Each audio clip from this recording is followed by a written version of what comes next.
Hello, everybody, and welcome back to Aegis Protectors League.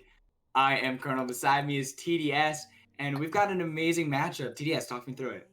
Yeah, an amazing matchup. Two teams that we haven't yet seen anything of them yet, but I expect that these games tonight will be competitive. Maybe not to the level that was last week. That was a stomp, but I feel like these two teams can actually give us good games. So I hope we see really good games and new picks because there's the new patch now. Obviously, a couple of champions nerf action is not available, so we won't see him. But we can see Temkench coming through, maybe. We can see maybe Mundo. There's a lot of possibilities here, so I'm excited to see what they bring to the table today. Absolutely. We do have a Karma. matchup in the Void division. This will be Cosa Gaming Rampage taking on Capedogs Unchained. And I'm really excited because while Cosa Gaming is the tier 3 team in this division, they did Yep. take the win last week. It's very surprising that big top tier team in Dreadnought, which is supposed to be the big team in the Void division, did take a 0-2 loss. So that made this group incredibly interesting. Yeah, that was one of the huge upsets last week. I feel like there was another one that was a really huge upset, but I cannot take it from the top of my head. But this one was really huge. Just being the fact of a tier 3 winning against the probably I would even say one of the favorites just because it was a tier 1, but it's really impressive that it comes through, and now other teams will have to be careful about the CDU being able to play around, being one of the teams that did get a win against one of the better teams. So anything that you can take out of that particular win can be valuable against them from now on. Absolutely. Now, straight into picks and bans is going on quick, and we got a Xinjiao first pick. I always love myself some Xinjiao, but the bans do seem pretty targeted with the Necrom, the Karma, Enchanter player, and the support, as well as Aurelia. They seem like they're not comfortable picking the OP, so they're taking off the OP. Yeah, and Irelia was nerfed on this particular patch, but I still feel that she's strong enough. Maybe not as oppressive as she probably could have been. Oh, Zach, okay.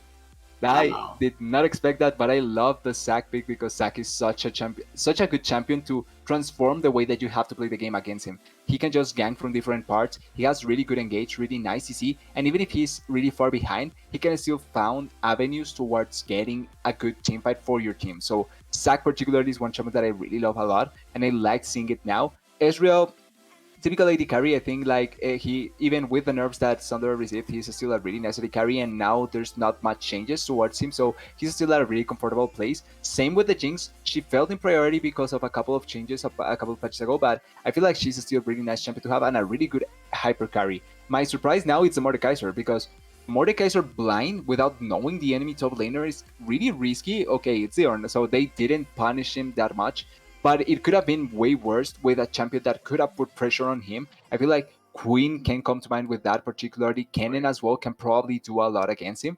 Even Renekton, I feel like can probably be a good matchup against the Mordekaiser if you are good enough to play it around. So just blinding him like that was a little bit scary, but the Ornn is okay. I feel like Ornn will survive, and the Ornn items may come clutch later on in the game. Absolutely. It offers them a ton of scaling between the Ezreal AD carry as well as the ornaments that you get the later the game goes on. Now into the Yeah. second round of bans. It will be Victor off the table, a very comfortable control mage for a lot of these players. So not overly surprised. I would expect if CDU does have a couple more mid lane bans, is there's going to be the Yasuo taken off the table. Yeah, and Yasuo, there's good enough setup for the Yasuo, so I can see why you would like to take it away. The Zac can really set him up really easily, same with Yorn. And obviously, being a comfort pick for CDU may also be a really impactful fact, so taking it away, it's not bad enough. And I feel like if you don't have a counter as well, might be just better to take him off after the fact. And they also banned Irelia, so I feel like they're targeting those good bruiser champions that can go in either mid or top lane. Now with the Ornn, no, you know that the Ornn is there, so you know that it's not going top lane, but still taking those bruiser champions away may signal that CGR wants to go for a mage big in the mid lane, and they don't want to have that much trouble against the bruiser melee champions in the mid lane. And Seraphine also goes down 2 enchanters on the bot lane, but also one that can be flexed through the mid lane as well. Absolutely not at all surprised at the Seraphine ban. It is very powerful specifically for this team. And the Braum, I'm always a Braum enthusiast, so I'm sad to see it coming off the table, but very much expected when you're going up the likes of a Jinx. And now it is going to be potentially an Ezreal Morgana lane. This is a potential Ooh. flex. The mid laner Yeah. CDU does have a deep champion pool, but I would very much expect this to be in the support. And I like that they go for this right now because, like you're saying, the mid laner for CDU does play the Morgana, so there's a chance there. But you're still leaving out the counter in case there's a better opportunity to send something towards the support position and send the Morgana mid lane. So I like that they are leaving it right now. And Nautilus coming through, I feel like Morgana can go perfectly fine towards the Nautilus, and you can have a counter pick in the mid lane that it's much more comfortable against whatever CGR does end up playing, which the Lucian. Ooh, that's awesome. So it's going to be Yeah, Nautilus support plus the Lucian in the mid lane. Nautilus doesn't have the most fun, we'll say, into Morgana. So very clearly picking for what the team needs and for what you want to Corky. be using to running your early game. And against them will be Corky, another very standard control mage pick, similar to that Victor that we can see on the ban table. So overall, pretty standard Yep. draft on both sides. Yeah, I feel like a lot of things are kind of expected. The Mordekaiser is the one that kind of sticks more to me because it was picked so early on. But I feel like overall, each team probably has what they really wanted. A control mage carry on the mid lane. Kirky is kind of a hybrid, so it kind of falls in that category. But you have that good scaling 80 carry in the Ezreal, and two really huge tanks in the front line to help the two carries be able to be comfortable and fight from the back. What I'm really interesting now from the side of CGR is the fact that they picked Lucian and are pairing that up with a Xinjiao. So the early game setup for the Xinjiao now is really good because you have the push. You should have the push on the mid lane. The bot lane may probably be a little bit contested, but if you can set that up, you can also give a space for the Xinjiao. And primarily the top lane, I feel like Mordekaiser should be able to push the Ornn out. So that means that Xinjiao has a lot of priority and a lot of space to be able to dictate what the early game does go into. And he can even invade the Zag with the priority that he will have from the lanes and even put him so far behind. So I want to see what CGR does do with this advantage in laning phase that they have drafted themselves into. Absolutely. Also, when you're looking at these compositions, having double 80 carries in both of your carry roles, as well as not having the strongest of front line, means Cosa Rampage is very much gearing themselves to the early Yeah. game, like you're talking about, because at the end of the day, they will just purely be upscaled. Ornaments are nice. The Zac tanking is nice, but at the end of the day, the entirety of these compositions are set to be an early game versus late game fight. And I'm honestly very curious to see what specifically Reggie can do in the jungle to really accelerate this early game. Zhao is so strong, and he has such strong damage level too. I think he only gets beaten out by the likes of Trundle. So Yeah. it's very much, I feel like, on him because his lanes will give him priority, like you said. They will give him everything he needs, and he has to use it a lot because if it does go into late, I think Capedogs take it. Yeah, I would also favor Capedogs in this particular game, just because even though the Jinx is probably the better scaling AD carry in the game, she doesn't have the front line like you were saying, and that's the most crucial fact.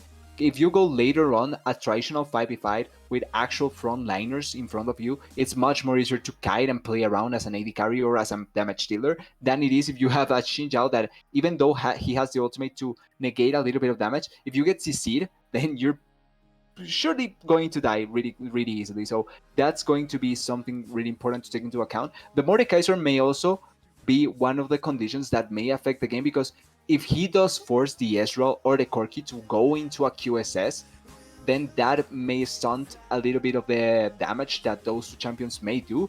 But that is also one of the obligations that the Mordekaiser does have this particular game because he may not be that valuable in teamfights. He's really good at the speed pushing and putting pressure on the sideline, but in teamfights, if it turns into a 5v5, his value will be just his ultimate. And if his ultimate doesn't get that much of, or you don't take a priority target out, then you will just end up being much more useless in comparison to the Urn that will not only have the ornaments like you were saying, but also the really nice setup with his ultimate and the area and the chokehold control with his headbutt. So that will be much more valuable. Absolutely, and of course, for Mordekaiser, you can always look to try and take away the main engage, but unfortunately, Capedogs have been prepared for that. They did set themselves up with both the Zac jumping in as well as Boxing Buddha, who is going to be on the Ornn in the backside. So you can't really remove an engage for it. So you have to be trying to take out one of these carries. But both carries are very competent in that mid to late game Yeah. team fight. So This is going to be a little bit difficult for Cosa Rampage if they cannot pick up the pace, excuse me. But we are going to take a quick break before we get into the rift for Game 1 of Cosa Rampage versus Capedogs. Don't go anywhere. Hello, everybody. We are into Game 1 of CGR versus CDU. I am so excited for the Void Division now that Dreadnought seems to be killable as TDS. All that thought, it seems like we got a level 1? Level 1 invade. Okay, nice. And they're going to the top side. They can set this up well. That could be huge. Oh no! Ord is so prepared. Massive credit. Wow. I've always seen people fall for that one. That one I think is a beautiful invade, but well done to avoid it. And now it looks like Ezreal and Morgana can ward up their bottom side jungle, so we'll be just a trade of vision at the end of the day. Yeah, pretty much. But like you were saying, that is so good realization of what could have happened. He didn't go to the tribals, and a lot of people end up falling for that, but he instead goes towards the top side to be ready for whatever things can happen, and he ends up dissuading the level 1. I think I'm not 100% sure if it was actually something that he expected or not to happen, but if he did, that was so well thought out. Oh, he totally did. He was playing 3D chess. I'll give full credit to the Ornn there. Yeah, if it is the case, like, that kill alone could have set up the Xin Zhao or whoever gets the kill to carry the game. And just dissuading that can make it so that CDU can get post 25 minutes to their strongest points. Absolutely. That's a great point, especially when we're looking at the early versus late game teams. Wow, this is super interesting. I don't know why they waited, considering, guess they're not too sure if CDU was able to get in and get the vision or not, but they technically don't have vision of the buff, so CDU not totally confident, but I would be totally confident if I saw him not go to Raptors this entire time. So maybe they're just smarter than I am, but I don't exactly see the point. But regardless, he did get level 2 first. The hook is not going to land. Oh no, and okay, level 2 now. They're able to trade back a little bit. Ooh, that's a lot of damage on a chaser, but regardless, it should not matter. Now, I do want to point out that both junglers did start on the top side, so there will be some fighting pretty soon at this bot Guttle Crab, so it's interesting to see so much trading in the bot lane early. Yeah, and Zac coming down, cleared his top side, and he does have access to the red bot. Setting up a gank. Pulling up that elastic slingshot and straight over the wall. Beautifully done into Chaser, and the CC is massive. First blood immediately going over to the Ezreal. Not what you want to see for an early game composition, but really beautiful ganking and beautiful pathing by the Zac. And Midnight Uzi playing it well, and now he's able to walk in to the opposing jungle. Not sure if he really wins that 1v1, but we will find out as Zac is able to go all the way in and take his Raptors, actually. So it's an important invade. Yeah, and if he gets the Raptors and he doesn't lose anything, that could be massive. I think now the Xin Zhao, he does know that the Zac does not have the red buff. So he may try and go in to steal the red buff, but they saw him on the ping, so maybe he's dissuaded from that. But that could be a way for the Xin Zhao to at least get something back. Yeah, he's pinging the red. He's trying to go there to steal because he knows that the Zac does not have it. And I think that's a great decision by the Xin Zhao to try and keep up the pace a little bit and at least not lose that much in comparison to what the Zac gained in bot lane. But I feel like the setup for that play was so good. They traded early on, left the James really low. They forced a little bit out of the Nautilus as well. And then they had complete control of the bot side. They knew that the Xin Zhao was in the bot because of the previous vision. And they knew that, yes, Xin Zhao should be going about that time towards bot, but he cannot go and help if he's doing the buff as well. So they set it up so well so that the Zac could get the gank and get something more of that top. Now Reggie set himself up for a gank in the top side. He's going to get the knockup, but I don't know if the damage is exactly there. The W keeping, wow, martial arts for Y is very confident in that W. But regardless, a successful gank nonetheless for Reggie as it gets out. Ornn's will be staying. He's going to find himself a Zac in the bush. He's going to get the knockup. He's doing a lot of damage. The Conqueror has proc, so he's got to start healing. The Boxing Butter is here first. And now the TP coming down. That's so much damage. As one's going to fall into next in passive. But the TP, it's actually not going to come down. So that's going to be the double kill coming out of the Xin Zhao. Yeah, and now the really good early game that they did with the first blood on bot lane, it's completely destroyed because they decided to take that bad trade in top lane. I really don't understand why the Zac does not win the 1v1 and the Ornn was really low. So, and he also, well, he just committed to teleport, but he was really low. He used flash previously on the gauge. You don't really need to force that fight. Just dissuading the Xin Zhao from ganking the Ornn once again was good enough, and then you can just go back and keep on farming. If the Xin Zhao doesn't get any kill there, that's a huge win for you. But now, 2 kills for the Xin Zhao, assist for the Mordekaiser, and a little bit of pressure on the top side as well. It's really good. It's a really good situation for CGR. They are now back in a position where they can maybe try and put the game in their complete control. Absolutely. Now Corki using his teleport into the mid lane. I was expecting his to match Lucian's in the top to try and save that fight, but obviously he did use it just for some lane tempo. And now, in the top side, lots of trading.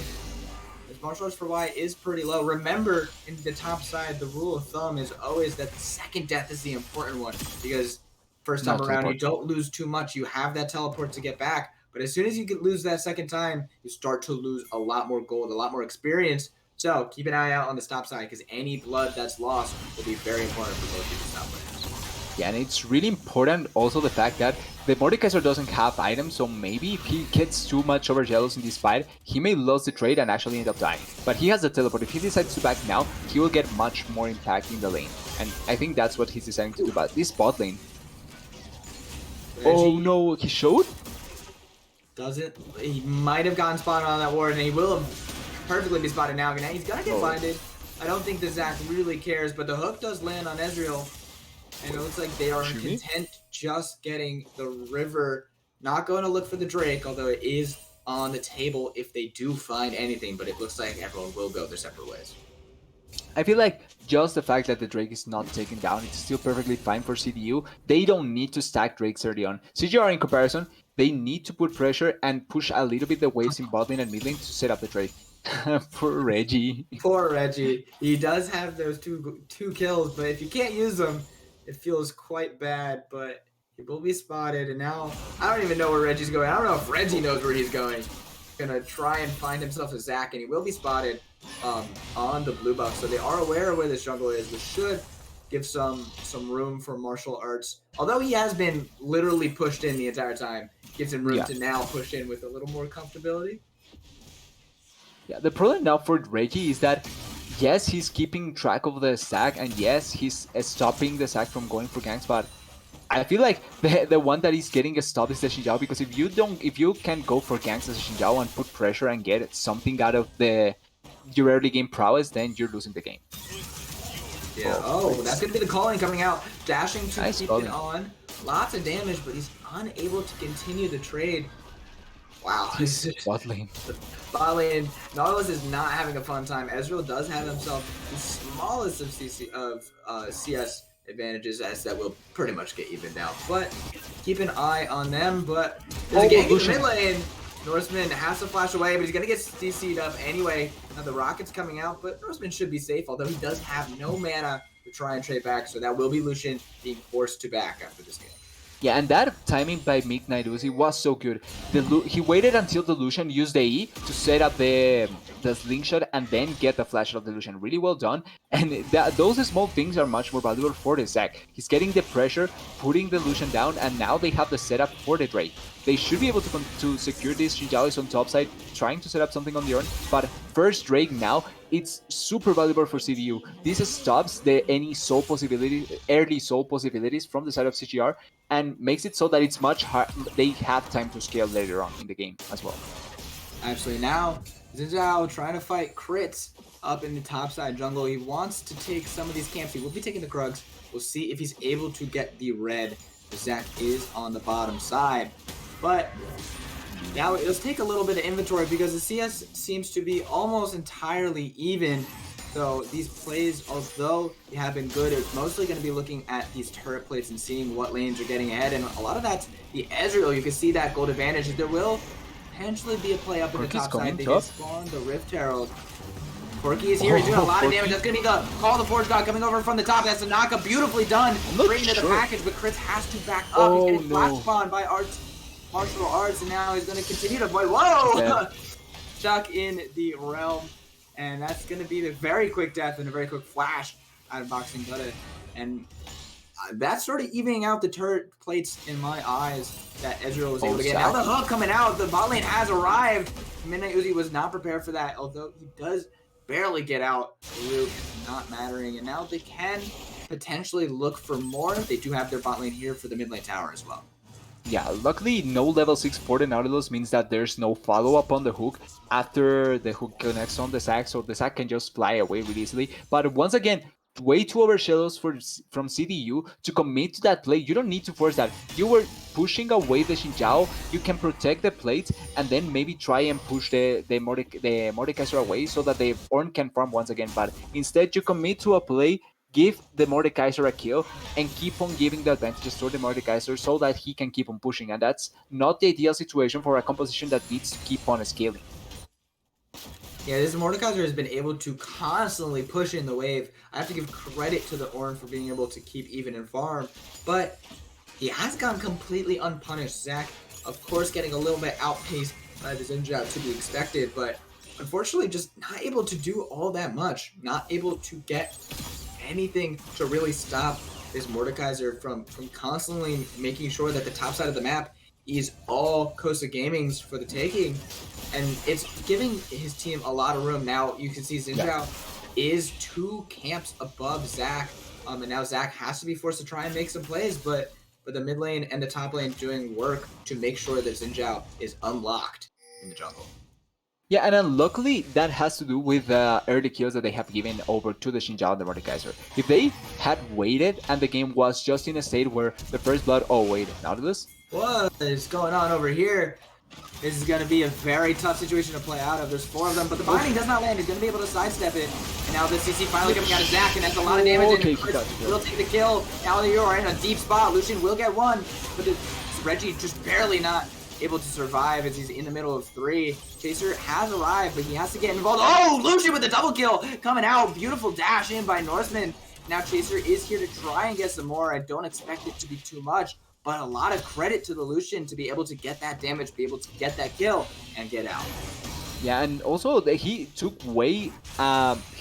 advantage of the fact that the Morgana did commit on a bad pathing. He went over the wall, over the side of the Lucian, because she was scared of the Jinx. But I feel like if you do go for the side of the Jinx, you can collapse on the Jinx much easier than the Lucian that has the dashes. So at least I think was a possibility of there, but they were reading close. So it's a toss-up towards what they could have done at that situation. But like you were saying, really nice capitalization from the Norseman on the Lucian to get 2 kills, and a really hard commitment for the Nautilus. They got the flash out of the Nautilus, but still follow up. Morgana used her flash to try and follow up and ends up dying. Oh no, Morgana. Oh, Shiyumi able to get the hook before the Black Shield was able to come out. That's so much damage coming out of Lucian. Horseman is massive with that Essence Reaver completed. Doing work, able to collect some fruit so that he doesn't even have any problem staying in lane. And Chaser, unpunished down here as crits will be able to Valkyrie away. And again, continuing to have a lot of tempo for Cosa Gaming. And this is maybe some hope for the early game composition. Yeah, and like you're saying, it's important that they keep up the pressure in the early game to keep on getting advantages, because their composition will fall off harder. But luckily, they have been able to keep on pressuring, even though it's a little bit of a mistake from CDU themselves. But CGR is keeping up the game really in a position where they can keep on winning. I want to focus also on the fact that they have a really nice control of the vision on bot side. They have a lot of ping wards, a lot of wards, and a lot of setup for this Drake that is coming up. Really well done by them. They know that Zac's there. Zac doesn't oh no, Zac! Midnight Uzi is going to take down very quickly. Now, Crits is here. He doesn't have the package. He's going to be looking onto the Norseman. No, he's looted immediately. Now, Reggie's doing a lot of damage. The TP is coming in. That's so much damage on the Crits. Will he burn? Yes, he will. The Ignite will take him. Now, Chris Penn is in a whole lot of trouble. He will fall too, and the Drake is all Cosa Gaming's going to take it. Yeah, and it's the over-desire to get something out of that play. They commit way too hard, and like I was pointing out before, there was so many... The vision control from the side of CGR was so good. They set it up so perfectly so that they know everything that was going to happen on the bot side for this Drake. They knew the position of the Zac way before. He shouldn't die. There shouldn't be a chance that he dies here. He has a complete full item. But yeah, they knew that the Zac was there, They collapse on the sack really easily, instantaneously kill him, and then the response for the Corki. When your sack, the tanky member dies instantaneously, and your Corki goes in like that, he's going to die. Oh, Just a little bit overzealous. Aggressive. Now the Oh, dive no. at the top side. Oh, the hook is lands, and Norseman happy to take it. Oh, the 1 HP. Lucian will take it. Now Zach with less bounce is able to lock up the Norseman. There's a lot of damage. Zach bouncing on top of him will take the kill. Now shut down. Going over to him. Now they can continue to dive, although they do have a wave to push. And Midnight Uzi can run away. Zijao just played the Rift Herald as well. So Crit's able to try and trade in the top side, but again, an interesting play on the top side. Okay, the dive is something that CGR should pull off. I feel like that's the best play that they could have hoped for because they need to keep on gaining advantages, and it was really well done, but I didn't expect the sack to just be able to solo. Oh, what a bind. That is amazing binding. Now pulling out the ultimate Chaser is taken down so low. You gonna try and find the oh, the side step is beautiful from Chaser, and the ultimate no longer available. Jinx does have the rocket, and Chris 10 is decently low. He's gonna be going for it. Oh, the damage. The pot will heal him up. Chris 10 getting out by the skin of his teeth. Nala's not there to finish it off. Wow, that was the smallest of margins in the bottom. Yeah, Jinx with the sidestep, Ezreal with the pot. Those were really close kills, and they could have been so massive for either side, but that was way too close for comfort. And Ooh. I gotta say, Orange taking a lot of damage, having a flash. Now being flashed so actually, a lot of confidence, but his mid laner has arrived. Not even needed. Solo kill up in the top side, but they will take the tower. Nothing is going to be punished for the side of Capedogs. Yeah, I'm not 100% sure if the Mordekaiser gets out, if the Lucian is not here, but luckily they get the kill. Oh no, Corki. Xiaomi has been everywhere along the map. This time the hook doesn't land, but I have to give him a lot of credit. He's roaming around all over trying to make sure these solo laners don't have a free lane. And I have to give credit, although the Nautilus did get caught in the river the one time, he has been putting up a great game for himself. Yeah, and especially even though he had that early mishap in the lane that ends up costing the life of the Jinx. It's still really well performance by him. In a losing lane, he has been able to move around, get a priority position, and really nice vision. Oh, Jinx. Jumping straight on the Chaser, does so much damage, but again will be barely able to get away for that moment, but the snipe from downtown, and that should be turret. That has to be turret. You cannot stand under here, Reggie. But Midnight Uzi trying to find more. We'll see if he does pull back. He does not. So that will be one kill. That will be the turret. And that is what you want to see from Capedogs Unchained, because they have to continue to stem the bleeding. Because remember, they do have scaling to their advantage. Yeah, they don't need to have a huge advantage. They just need to make it much more closer than it is right now. So those are small things, giving the Ezreal gold, getting the kills on the Jinx to slow her down as well, getting the turrets gold. It's also really important to do and slow as much as possible the game. And don't die unnecessarily. Stop dying unnecessarily fighting for things that you don't actually need to fight for, and that way the game will go to a position that you're much more comfortable with. The Corki having 2 items and the Ezreal having 2 items, and your tanky members being tanky. On the other side, CGR needs to keep on doing this. They need to force fights, they need to commit to things, and they need to have the Mordekaiser and the Lucian be part of the fights. Maybe not 5v5s, but if you can do 3v3s with those 2 champions, that would be the most ideal thing, because they are the strongest members in the map. Absolutely. The other opportunity that they have with the Drake spawning in less than a minute is to be able to get martial arts some more tower damage on the top side if he can continue to split push. Remember, the 1-4 is a great possibility for Cosa Gaming. So that is another facet that they can look. But right now, they do have the river set up. They are trying their best to control the bottom side in lieu of this mountain Drake. Now remember, that is the soul. Very close to a catch. That remember, this is the mountain soul, and mountain soul, I always talk about its praise, but it can be very, very powerful. It can be something that could potentially keep an early game team from losing in the late game if they do have all those stats behind them. And it's important, teams that don't have the stats, if they get the extra stats, will be much more better for them to be able to go in and not have to be scared of instantly dying. In comparison, CDUs also will really love this particular Drake, because like you're saying, the stats will get buffed by the Mountain Soul. So both teams will really love this. The setup is coming through, getting position on the Drake, pushing the wave, and now the vision. Yeah, grouped up beautifully, and this is very difficult to fight into. I like this from Cosa Gaming to walk in together as 5 through the middle of the river. Zach is prepared. He's going to be jumping in. He's going to find the engage. Bounce is going to happen, and now the engage is so well done. There's so much damage, and now Lucian hasn't been able to get any damage, but now he's finally able to. Now keep your eye on the Lucian. Reggie's going to fall immediately. Chris is going to be able to find one, but Lucian has one as well. Now, Martial Arts is able to find a lot, so Zach will fall. Martial Arts is able to find one on the bottom side. Double kill going over to Lucian. Chris 10 has to try and fight his way out, but beautifully done by CGR. And now Chris has to continue to fight, but beautiful hook! And straight into Mordekaiser's Death's Grasp. And that is 4 for 1. Ezreal is the only one poking out. Xin Zhao did die, so they don't have a smite. But it looks like Ezreal's not confident in trying to poke it out. He is on vision as well. Uh-oh. I think he's dead. Days may be numbered. If they come here. Oh no, and Shinjao is coming out of base. Oh, there's nowhere left to run. He does have the blast cone. Won't write him off yet. He's trying to fight his way out. He's oh no, but he's hooked regardless. Norseman will take that kill. Say thank you very much. But that is the Drake being secure. That is a big kill advantage. Now 6-1 and 4 on the solution. The Norseman has every tool to his disposal to carry game 1. Yeah, and the setup from CDU I thought was really good. They were waiting until the end to get the kill, but importantly, the Xin Zhao, even though gets collapsed by the CC, he is able to get his ultimate down, so not much damage is able to be piled on him and he doesn't die instantaneously.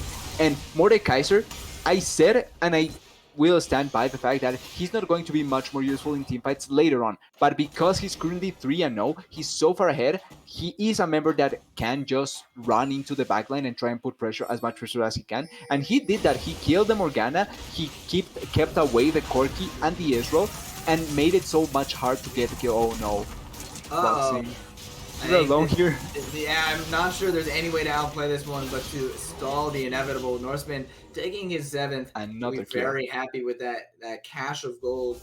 And now Baron is alive, although obviously not too confident in taking it with Midnight Uzi still alive.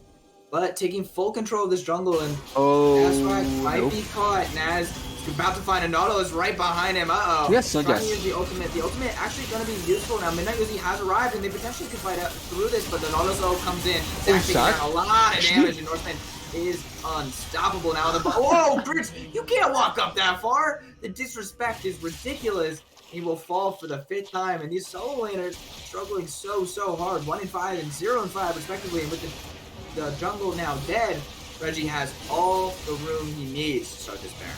Yeah, the solo laners not playing towards what their composition is strongest. In comparison, CGR playing the game like they should have. Even with the early fumble in the bottom lane dying to the gank of the sack, they kept on going. Reggie went to steal the buffs and put pressure on the top side and kept on trying to do things. And I really liked what he did early on in the game, because that's the way that you need to play the Xin Zhao. Even if you're behind, you need to force things, because his power will fall a lot in the later stages of the game. But at that point, he needed to keep on doing things. He did things and made his solo laners much more stronger and much more valuable. And we can see the benefits now. They are really strong, 18-6, and they can even win the next fight.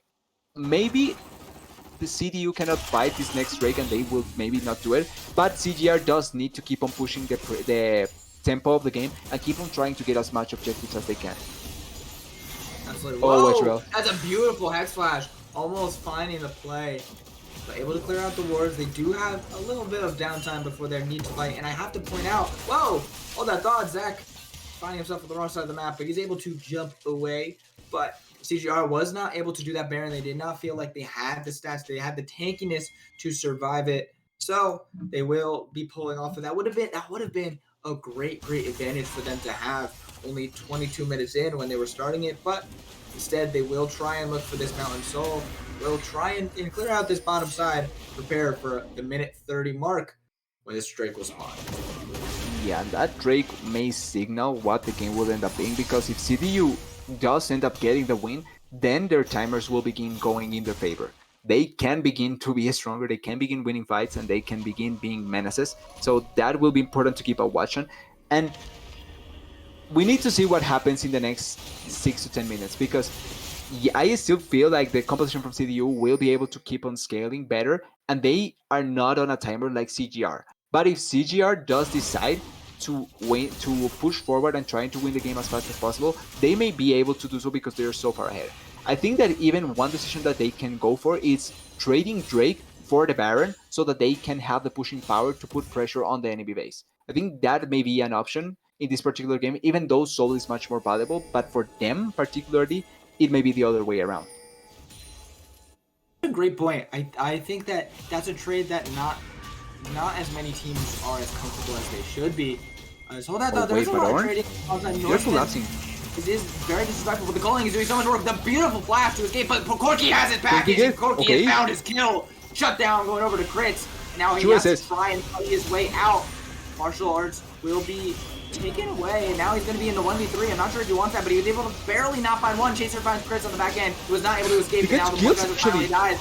Zach finding Mordekaiser, but Jinx doing so much damage. Jinx is you have to keep your eye on it now. Reggie able to go in, but I don't know if you want that. As Chaser will find one. Boxing Buddha barely gonna fall. Now Jinx on the double kill. Jinx has all free reign as the rocket will come out. That's so much damage. The hook is beautiful. Triple kill going over to Chaser, and they set up the Jinx so well. Actually, Chaser dies here. Yes, she will die through the tower, but Reggie on the bottom side, he is able to get this. He gets the knockup, but the damage is there. He will keep his life as a 3v5. Beautiful from Cosa Gaming. Yeah, and I feel like the idea was good from CDU. They committed for the play, they get the early kill on the Lucian, and they were close to being able to just run away even without killing the Mordekaiser. And I feel like Corki committed way too hard to fighting. When he has the flash, you probably can try and run away into your team, and then try and play around that as well and deal as much damage as possible. Because he was segmented from the rest of the team, he gets killed easily, then the Ornn is out of commission because he was way too low, and importantly, Chris then on the Ezreal was way too far away. He arrived really late in the fight after the Zac tried to re-engage, and that made it much more harder to fight, and so it was easier for the Jinx to clean up. Even though she ends up dying, it's still a positive trade for CGR, but I feel like CDU, it's not that bad for them to lose the fight in that way. They got 2 shutdowns, and yes, they lose the turret and the Drake, but the gold funneling into the Ezreal and the Corki is massive for them, especially because they need their carries to have the items. So we will need to see and wait, but right now the true thing is that CGR won that fight, and they are at soul point, which means that if they get the next Drake, they probably can just win the game with that particular buff. Absolutely, it's so impossibly difficult to trade into a Mountain Drake. That shield is just so hard to crack, and when you finally do, all the stats make everyone nigh unkillable, especially this Mord. This Mord has been very quietly been just rampaging the backline every single team fight, not necessarily finding a kill since he got out of lane, right? Out of lane, he only had 3 kills, and now he has 4, but able to just keep crits, keep Chris Penn from ever really getting damage in a lot of these team fights. And now he's able to push in Boxing Buddha in the top side, and very, very confident, regardless of what you expect in this matchup of who's going to be more important. But the Ornn has really struggled to find good use. He's now bought himself a QSS so that he can get those ults out and make sure that they don't find themselves in the death realm instead. But now there's going to be a bush whack set up here. The Baron's not exactly threatened when it's fully warded up, but this time around, maybe it will get someone catching on the bite. They have the Ezreal ultimate to try and put Vision down if they don't have control, but they, aside from CGR, cannot all wait. I thought maybe Xin Zhao actually gets it. Reggie has Hex Flash on the Xin Zhao, and that puts the opportunity of him just making a play with the Hex Flash and maybe getting something out of the Ezreal, but this game is slowing down way too hard for the side of CGR. They need to commit for something now before it's way too late and the Ezreal and the Corki are way too strong. Corki has 3 items already, in fact.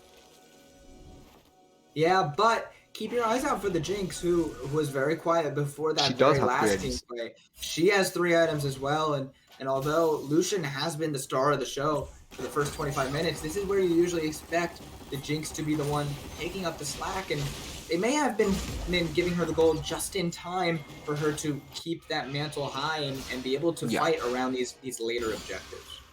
Yeah, in the previous team fight, the last one before the Drake fell down and they were on soul point, she was able to get a couple of kills and get excited with those kills. So if she got the goal to get the items, if she in a team fight is able to get one kill or one reset, that can change the face of a team fight. It's just how easy can they achieve it now. I feel like they're still in a position with the gold advantage being 5,000 gold. They're still in a position where if they force a fight, they can probably win it. But after that, it's probably going to get harder for the Jinx to be able to win those fights. Oh, Lucian.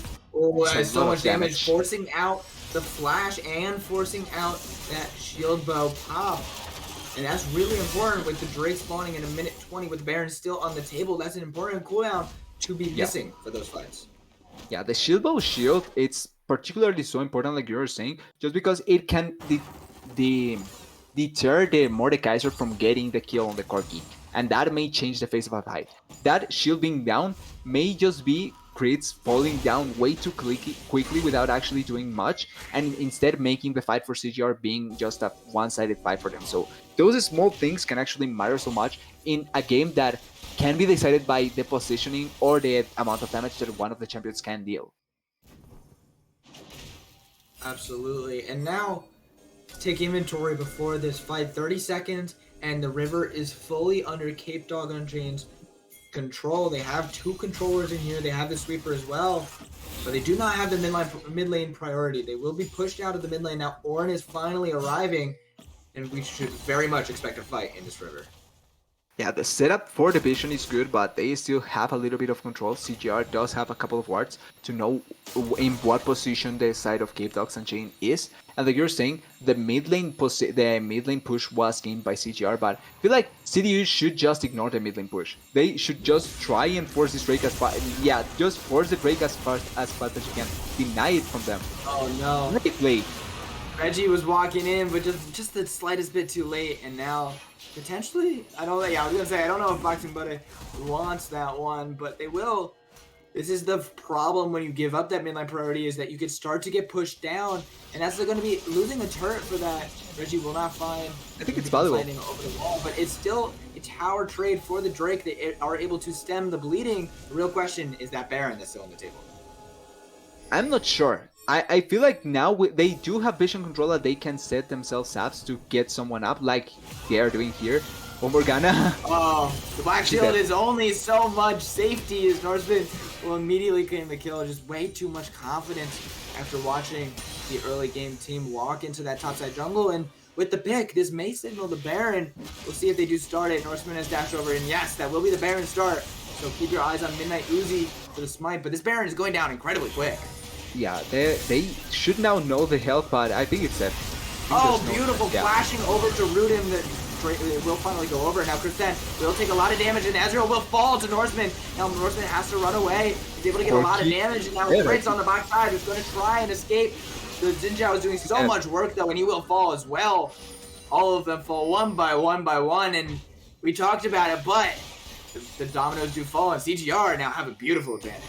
Yeah, and I'm not sure if they can finish the game with this particular push, because there are 4 members that can actually push turrets up, so maybe they do go for something here. But the setup from CDU went from going for a really intelligent play to just commit for the Drake, get it down as fast as possible, and then go protect the inner turret, to then falling for the bait of the side of CGR, which CGR end up pulling really well. I gotta give credit to them. I think that was their best play to actually win to set up something and then get the Baron. And I think like CDU, finally they had a blue ward on the Corki. If the Corki just gets into range and puts the ward on the Baron buff, and they see that the side from CGR are not doing Baron, then they can just move back, just go into farming once again, and they don't lose anything. But because they end up falling for the trap of CGR in the jungle and end up dying, then they give away the Baron, and that ends up giving the advantage necessary for CGR to get the Baron and push into the bait. Still, I'm not sure if they can win. They were able to just get one turret, not even an inhibitor, and the Corki and Ezreal are getting stronger. The Ornn and the Stack are getting tankier as well, and the Soul is not here yet. They have 2 more minutes to farm and get more items. Yes, Jinx will be an important champion, but the Ornn items will also be coming through because of the levels. Say, TDS, you have a lot more faith than I do when you see a 10k gold deficit. I don't exactly have that faith, considering the Lucian is a full item ahead of the Jinx, and that means a full item ahead of both the Ezreal and the Corki. So I think the Norseman has this in the bag, but we will see, because if he does fall early, if the Ornn or the Zac engage just find either of those two carriers, and all of a sudden the tides would turn very, very quickly. But you're right, we do have a minute 45. We have a timer ticking down onto Capedog Unchained's final fight. Because if they do lose the soul, then I have to say Cosa Gaming will have. Yeah, I agree. If the soul falls to CGR, then 100% they are done. The tankiness, oh no. Oh no! TDS was just talking about how you guys had hope. Don't kill his spirit now. Norseman will take Not that 100% dead. Drake is in 120. Oh wait. Oh, this could be an important pick. Nas will try and get the Zac is CC. here as well. Midnight Uzi is here. Fritz taking a lot of damage, but he does have the Valkyrie, and that's a good pick. We'll see. It looks like his team, he's stalling for his team while his team pushes in the mid lane. They don't have a wave, but they're looking for this inhibitor. They should totally be able to get this one, as the entire team is backing. Ezreal wasn't there for the play, but also wasn't there to back, so they do get themselves the inhibitor, as well as the bot lane turret, as you said. But now, the Drake is all eyes from both teams. I think the most important part is the setup for the Drake, the vision they are setting up in the jungle. And importantly, they will be able to see if someone does come in, so that may make things much more easier for the side of CGR. They are walking. Okay, they are clearing. And they have the teleport on the Ornn as well. As soon as that ward was killed, they did not feel comfortable with the death bush anymore. Now they might switch bushes. I'd be surprised if they switch. But they are 5v5. CDU has set themselves up for this. They're walking in 10 seconds until the Drake spawns. They don't have any sweeper. They have no vision left, but they're trying their best to clear it out. And they do have position over this Drake. So Ornn, keep an eye on Reggie. Keep an eye on this smite. They are committing for the Drake again. The Drake is going to be bursted, and they're going to potentially be late for this one again. But Reggie is coming here. He's going to try and dash in. No, he's not able to get it. Corki's able to get it. Now the Foxy Voodoo will be able to fall, but Prince is taking a lot of damage. Prince is taking so much. Midnight Uzi is going to fall just moments after this. Reggie is going to be next, though. He's taking so much damage. Whoa, the Rockets are doing so much work. Prince is taking so much damage. This Corki, all of a sudden, is carrying the team fight. He's going to find one. He's going to find another. Double kill going over to Chris 10. Not sure Chris wins it. He's going to find it. He's going to get the kill. You've got to be kidding me. Triple kill going over to the Ezreal. Chris 10, keeping his team alive. Late game Corki. That right there was a Corki carry. What amount of damage! The Mordekaiser uses the ultimate to try and zone out the Corki, but because he has QSS, he doesn't end up going into the realm.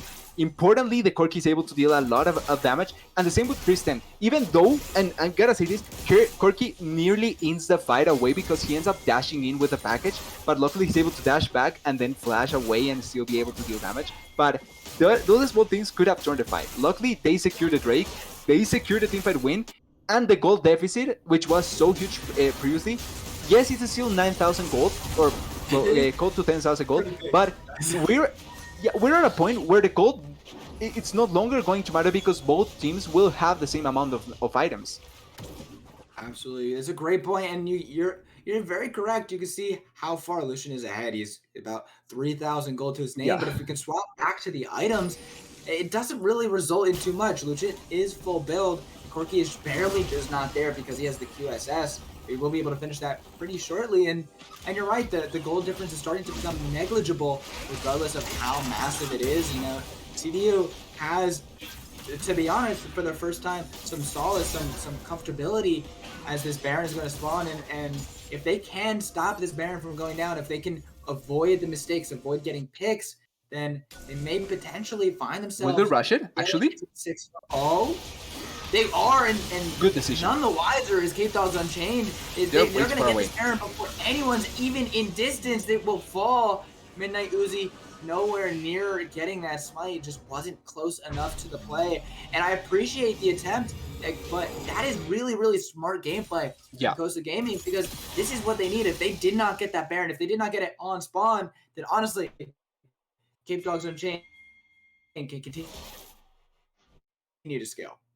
Yeah, and I agree. I was going to comment on the fact that Crisp 10 on the Ezreal being on red side can poke them away if they do try to go for an attempt, but because CDU was just going back thinking that nothing would happen, CGR took the opportunity, they burned the Baron down, and CDU has 280 carries that can burn down objectives, but CGR does too. They do have 80 carries that can burn down objectives as well, so leaving them up to get any opportunity to burn the Baron down was such a bad idea, and they end up paying for that. It's still, I'm not 100% sure if this is still enough to be able to push down the wave, especially because they have really nice engaged tools, but securing the Baron without giving it away to CDU, I feel like it's a great play just because they denied the opportunity for CDU to be able to do anything.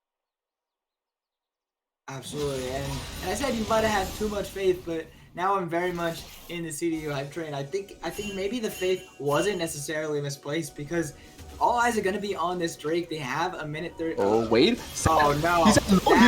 He's not even watching his screen. He's going to try and use less bounce to get out, but it's just delaying the inevitable. His passive is down as well. Passive. Are they gonna TP on it? They won't. They won't even fight for it. They should. And with him spawning in over a minute, the Drake, he will barely spawn in time for the Mountain Drake, and that could spell doom for CDU. I was just talking about how I had faith in you. The Caster Curse is there, but oh, you hate to see it. It's not what they needed, and now 3 and 8. He's gonna struggle. And honestly, I'm not sure if they can contest the Mountain Soul without their jungler. 56 seconds. He's up in 30 seconds. I'm not sure either. And I'm not sure if he can get there before the soul is before they rush the soul, but we just have to see and wait. Maybe they don't take it on spawn, but I would, with the champion being dead for so long, I feel like CGR should just be ready in Drake. Yeah, do that. Get ready on Drake pit. Set up for the Drake. As soon as it spawns, kill it. That's it. Don't do anything more. You get the soul and you get a fight that it can be win. Don't give Midnight Uzi the opportunity to come in and try and redeem himself, try and get a smite with 20 seconds. They are prepared for a Jinx is still in the river, but they're trying to look for a fight in the mid lane. They're trying to look for the Norseman, and Corky does so much! That's a shutdown! Crits!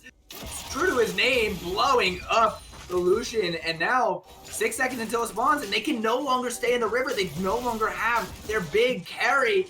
And TDS, do you believe? Because Capedogs Unchained may have finally broken through 6 items on all of their important carries, and now Reggie is their only hope. He has a smite, he has the dash, trying to walk around. We'll see if this is sealable, but they're trying to fight through the river. They're pulling it out beautifully. That's really exactly what you need to do. CDU, they did it exactly what they need. Reggie tries to flash, but he loses his life for it regardless.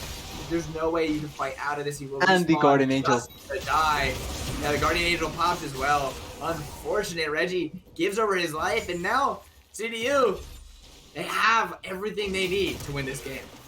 Yeah, like our legendary caster once said, I never doubted them. I never doubted CDU. I always believed in their composition, but in reality, they took way too long.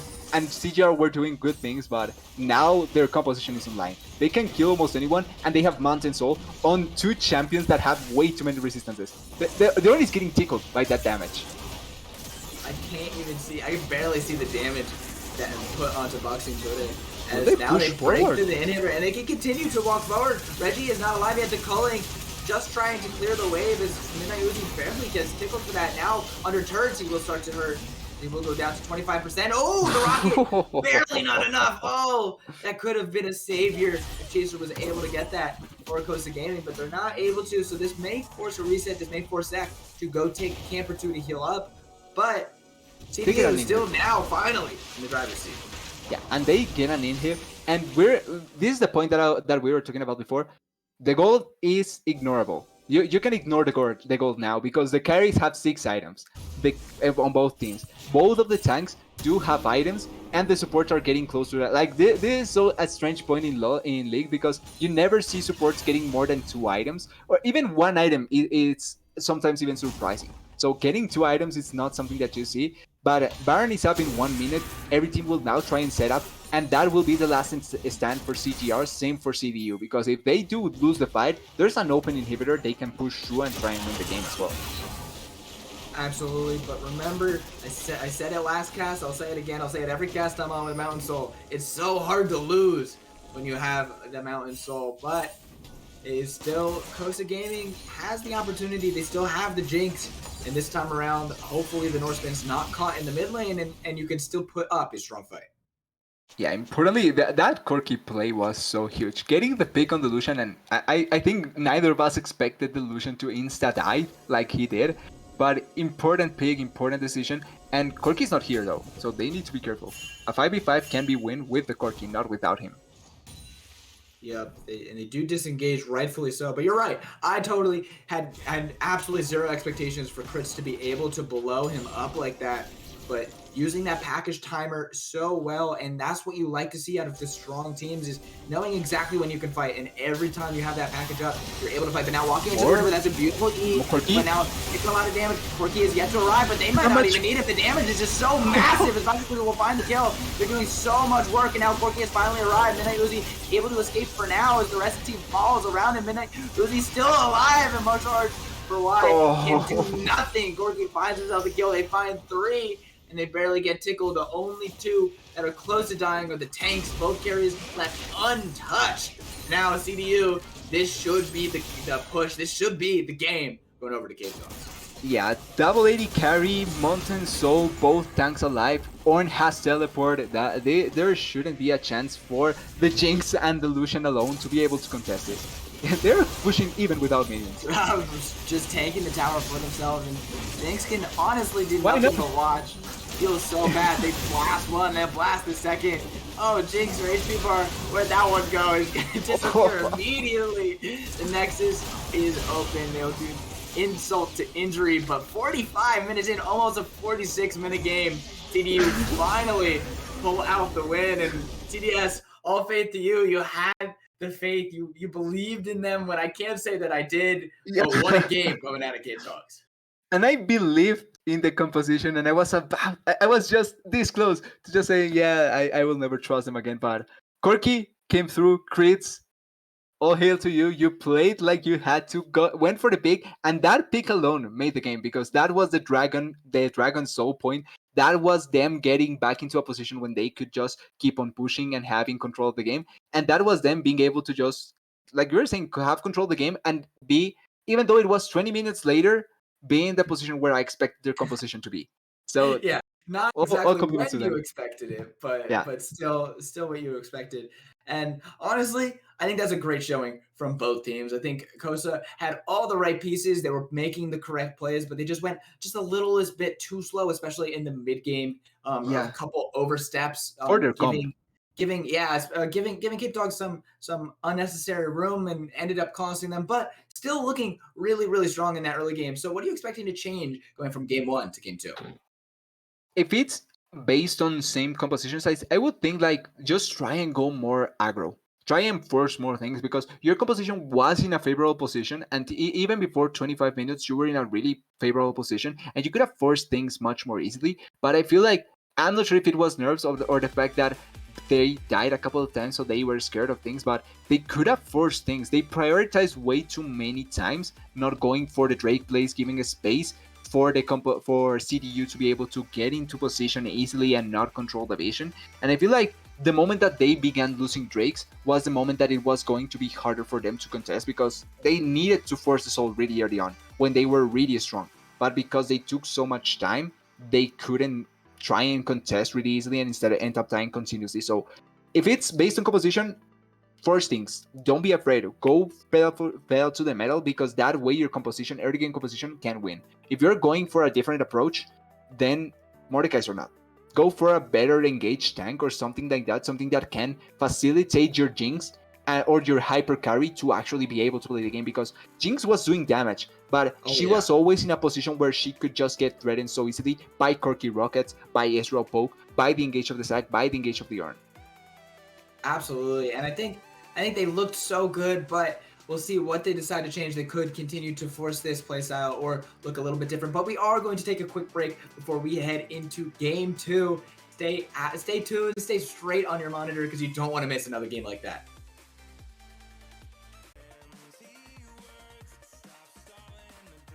Hello, everybody. We are back after a really long fight, game 1. That was not, to be expected if you're TDS. Credit where credit is due, but maybe not exactly to plan for either of these two teams. Cosa Gaming will try and go back to the drawing board. We'll see what they're going to be pulling out going into game 2. I think just go. Do we know which sides with the teams has? Because I'm Okay. pretty sure that yes, it will be CDU It's going really on sad. blue. So they took the red side. I like red side better. I think there's a lot of opportunity Yeah. for strong counter picks, especially R5. But it will be them on the red side. Yeah, the one thing that I do think Blue Side does have, and it's a particular jungler that it's really strong, it's the Xinjiao. So if you have the priority for the Xinjiao, then I feel Blue Side does become good. And I feel like Xinjiao was a good champion the last game, just that he got outscaled. But I feel like Xinjiao should still be in consideration for either of these teams. It's a really nice champion to have in the early game. He does provide a lot of power early on, and his ultimate can make him dissuadedly tanky, so he's still valuable. But Karma going on this time, she was banned last time. So Yes. it's and CDU support does play a lot of enchanters, so it makes sense that they go for this. We were talking about if it was Seraphine or Karma this time, but Karma does get the pick, and Xinjiao for CGR again. Straight back into the comfort, and it will be And wow. Jinx. Xinjiao and Jinx running it back. We'll see if it's a full reset of game one for CGR. On the opposite side, Will I they? do like the Karma pick. Obviously, it can still be flexible in solo lanes, although Riot tried really hard to nerf that out. It always tends to find its way back in solo lanes, but I do expect it to be in support. Like you said, this is one of the few teams who has a very competent enchanter player. So I do expect it to be there, and that should be Ooh. Karma Varus lane, which I like the idea of. TDS, what do you think? I love it as well, and particularly against the Jinx, I think it's so good. Just being able to starve the Jinx, poke her out, make her feel so much damage, it's so good to get her out of the game as soon as possible. The Lee Sin pick, there's teams that keep on playing Lee Sin on the solo lane. He's not completely garbage on the solo lane, and I recently saw an adaptation that was just going full assassin Lee Sin against certain champions that can give you just priority and that way just destroy certain champions. But it's really niche. It's really determined. Instead, I think Lee Sin right now it's better suited in the jungle. He gets the additional. He has still the strong points that he had on lane, but he will be able to apply them better in the jungle, and you can have better counter picks for the solo lanes in this regard. The Corki goes for CGR, so they take away the mid lane. They saw what the Corki did last time, and they are going to try and apply it this game as well. Absolutely, I love the pick. Oh, I think I might have died, but I do love the Corki pick. Okay. I'm very curious to see. Okay, I think I should be back. Yeah. I think that awesome. But I do always love myself some Corki. I think teams have a really good understanding at this level how to play around the package, which obviously we saw last game was the deciding factor after they got that pick in the mid lane before the soul spawned. And now with a lot of supports off the table, I'm very curious to see what CGR is going to pick up against this Karma Varus lane. Yeah, taking the hook champion of in the Nautilus and the Leon as well, they go for the Rakan. So instantaneous engage and a lot of easy to execute setup to some degree, but he can get poked out as well. And his value as a support falls a lot if he's not paired with Saya, because now he's much more at risk of dying because of the distance of the shield is not that huge. And okay, CDU, Lucian, Mordekaiser. They traded matchups, okay. I can see that. I mean, we're just missing Gorn. Yeah, it's obviously it obviously works, right? If it ain't broke, don't fix it. But if the other team used it and it worked on you guys, then maybe you guys can use it straight back on them. But I do love the Lucian mid, especially paired with an early game jungler like Xinjiao last game, like Lisa in this game, offers so much strong trading potential in the 2v2 skirmish. And wow, that's gonna be an Aatrox in the top side into the Mordekaiser. What do you think about that matchup? Haven't seen that in a long time. I'm not a fan of the Aatrox, but it can be useful in certain spots. And if he's going to fight against someone, it has to be someone that will go melee range into him as well, so that he can set up the chains and the Qs. But Mordekaiser does want to fight to you into that in that regard as well. So we'll need to see how the matchup ends up going, because I feel like it's a lot of skill. It's really dependent on the skill as well as how well you can set up the wave so that you can get priority or not, and how well your junglers do set you up. I feel like those factors will come in that particular top lane matchup. Absolutely. And now this time around, it's very similar in that one team is very, very much more comfortable in the late game team fights than the other. And a lot of times the way you should look at that is the front line that they have, because remember, Jinx is a great late game carry, but if she doesn't have that front line, just like game 1, she can't really do too much with it. Yeah, and this time around they picked the Rakan, which can peel better for the Jinx than the Nautilus can. So at least they do have a little bit of an idea to play around the Jinx as well. Same with the Corki, you can play around those AD carries with the Rakan better than with the Nautilus. But the Aatrox and the Xin Zhao still will like to try and go win. So you're still trying to leave your AD carries to the Lions to a certain degree. But luckily, Capedogs this time around went for close to us to the same idea with their AD carries, although they have the karma, so the peeling is probably better. But Lee and Mordekaiser do want to try and fight in front of the enemy, so there's that happening, and the distance this time around may not be that much bad for both of these teams, because last game Mordekaiser had to fight against a Corki and an Ezreal that can just keep on poking from a distance. Same with the Lucian, short range AD carry fighting against 2 long range AD carries. It's not ideal. But this time around, you're fighting as a Lucian and as a Mordekaiser against the Xin Zhao, against the Aatrox, and against the Jinx that are not super long range AD carries, especially not in the early stage of the game. So that is something really important to keep in mind, especially with the Varus and the Lucian. But if the game gets to the later stage of the game, I feel like this time around Jinx does have a better opportunity to actually be able to carry the game. Yeah, absolutely. All eyes are going to be on Chaser.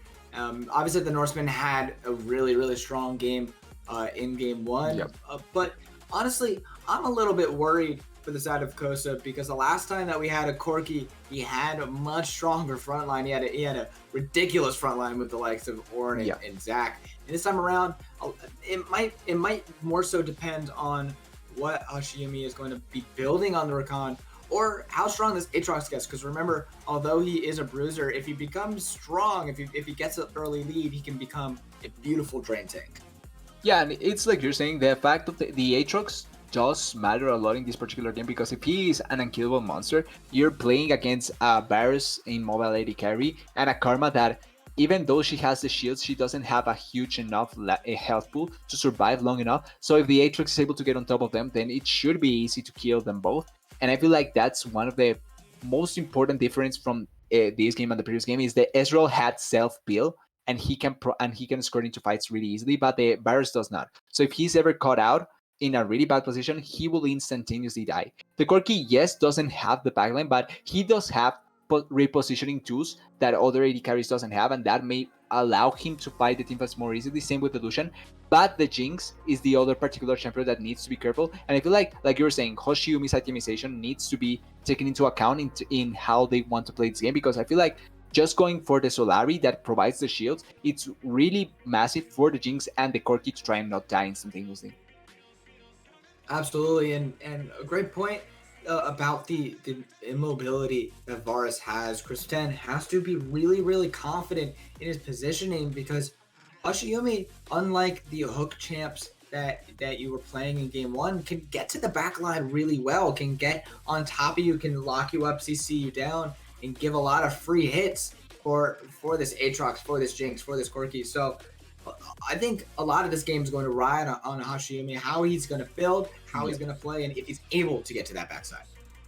Yeah, and the laning phase is also going to be important. I think this time Capedogs drafted 3 winning lanes. I'm going to correct myself, not 3, because top lane is kind of a toss-up, but bot lane and mid lane should be winning lanes for them. So having that pressure on the lanes for the Lee Sin, it's something that the CGR had in the last game, and this time around Capedogs will try to replicate and try and take full advantage of. If they can push the advantage and be really far ahead, like CGR was in the previous game, then maybe they will be able to push the game forward and not end up biting themselves back because they waited way too long to actually finish the game. But we will need to see how they actually end up playing this game with those champions that they drafted. Yes, we'll have to see if they're going to fall for the same mistakes that their opponents did in game 1. But we will have to go to a quick break before we head on to the Rift for game 2. Don't touch that browser. What does it really spell for the early game of CDU that we want to see them trying to accelerate the game?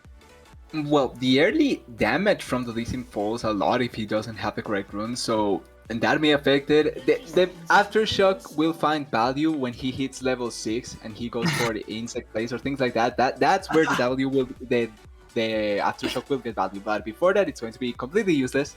No actual merit to that. Maybe the tank stats from the rest, but that's the only thing. And uh, I'm close to dying of laughter just seeing that, but sadly, sad for CDU that they have to play through this. But you can, even if you have bad runes, if you get a lucky kill early on and you can actually play the game until level 6, then maybe you can actually do things with the Lee Sin. And maybe even the aftershock becomes useful if he does try to go in team fights and tries to get something out of the AD carries, and he can survive long enough because of the aftershock. So we'll need to see and wait. There's always possibilities that this may actually be useful, but I don't think so. I mean, we saw in Worlds one of the best junglers in the world starting to go. What was it? Lee Sin with Knight's Vow, right? So anything is possible. And I think that was SOFM who was doing that on the world stage. But setting himself up for a difficult early game. But at the same time, let's try and help out. I think brother needs some help. It could be dope to have that tank stat after going for like the craziest Lee Sin kicks that Aegis has ever seen. I'm excited. Maybe he can make it work. And not only that, imagine the banter that can come through from just saying, I won against you with Aftershock Lee Sin. How bad are you? That alone can be so good if you actually pull off the win. But I don't expect the real win is the BM, is the opportunity, the flame. That's what every Aegis player needs. But regardless, he will be on the top side. Will be pathing so actually probably staying here, so there could potentially be a fight on the top lane Scuttle, so keep an eye out for this top lane wave, which is stacked for now, and see who's pushing it. It looks like probably going to be, whoa, Aatrox, some good training. Nice probably going to beat Aatrox. I'm not sure if Lee Sin was actually spotted there, but he's able to trade a lot. Now he is. Yeah, no, well now sitting on top of the wave, but Lee Sin, honestly, has a very tough game ahead of him. Yeah, at least until level 6, I feel like that's the point when he actually can become a champion. But in that top lane trade, I think the Lee Sin should have committed going forward. Oh no. Oh, that's a beautiful flash straight into the audacious charge. Now he's going to find himself a beautiful E. Wow, that was really well done. Boxing today. And he will keep himself alive, although he does still burn his flash. I feel like after so much time with Mordekaiser, people know about that mechanic, but a lot of people do fail pulling off the mechanic of using the claw to pull back the target instead of pushing him forward. So I really like how Boxing did that, and he was able to execute that really well. Surviving the gank, yes, he has to blow flash, but the Xin Zhao had to as well. So at least you're setting yourself up for just a similar trade of flashes, and the wave is crashing towards you, so it's not like you will be at full risk instead if something bad does happen to you. Absolutely. And now with the mid lane priority, Lee Sin will be able to go down and get himself the bottom Scuttle. But yeah, he's down double the camps to Xin Zhao. It really hurts to see. And now Xin Zhao might find himself with a great gank opportunity in the mid lane with a Hex Splash play if you ever seen one. But that's engaged on the bottom side. Barely not able to get anything more, but looks like Xin Zhao unable to find anything. But that's a lot of trading in the top side. That's going to be a lot of damage. Box getting flashed away from him, but that's so much coming out of the Marshall. Oh, going over to Mordekaiser. Beautifully done by Boxing today. Keep himself alive, and now engaged back on the bottom side. It's a lot of damage onto both AD carries, unable to finish them off. But take a look at that Xin Zhao, able to farm literally everything on both sides of the jungle. Yeah, and I feel like that has to do with the rune decisions, because a lot of damage is being missed from the Xin Zhao, so that actually matters a lot. Oh wait, mid lane? What happened there? He's able to get the dash off Relentless Pursuit from the crit, so keeping himself pretty safe. But now Lee Sin does have the potential to hop on top of this Drake, and it looks like he is doing so. How long will it take him? I expect it to take him a decently long amount of time, but he does have good amount of healing, good amount of shielding. No vision. They have no idea, but Xin Zhao is on the bottom side. Corki does not yet have package, so this could potentially, we'll see if Xin Zhao's able to spot her out. Oh no, he won't. I don't think so. Oh, not spotted out. that's really important because I'm not sure how comfortable he would be. He had to smite early even, so he will get it. But his bot lane did rotate up. Yeah. That's a very, very early Drake. That will be Infernal. Mountain is next on the table, which means it's either an Ocean Soul or the Cloud Soul. Yeah, I think either of those are valuable for both teams because ultimates are something that they do take full advantage of. Oh, wait, Chris. Doing lots of damage, but unfortunately that culling, Interesting culling. Yeah, straight into the wave, but he did already use his teleport, so he's trying to force the HP bar at the very least out of the Norseman to match TPs, because having that TP advantage for the Corki next time he gets his package could be really devastating, so we'll see if he's able to do that. But Chris is looking in for the damage. Whoa, flashing forward! Oh, trading flashes, and maybe that's what Norseman needed to signal getting a back, and we'll see if he has to use a teleport because of that. But he still has a teleport, so still he will be able to come back with full health and with full resources in comparison to the Lucian that won't have that. And now, if you see in the minimap, they're setting themselves up for mid lane. The Xin Zhao it's in close proximity. The Rakan is also there, setting himself up on the bush. So they need to be careful. Oh wait, Chaser. Oh no, Lee Sin is smited dirty. Oh no, smiting. Oftentimes junglers smite early to get rid of that shield, especially if you don't have the CC to break that grab shield. But Reggie says, thank you very much. We'll take it. And now, potentially... Oh, Chris 10 with the snipe! That was beautifully done. I had no idea, but that dirt completion can do so much work. And make it count. That's a beautiful 2v2. Yeah, I would love to see if it was the W stacked Q from the barriers, because you get extra damage if you activate the W with your Q. You get extra damage, so that may have been what decided the kill. But there's one thing that I wanted to point out with the Jinx, but maybe later after this gank. It's like Reggie is gonna go for it. But interesting. Lightning does not hit. Yeah. So Boxing Buddha actually able to trade. If he gets the ultimate, this is level 5 to level 7. Reggie is gonna have a lot of time to try to escape Q.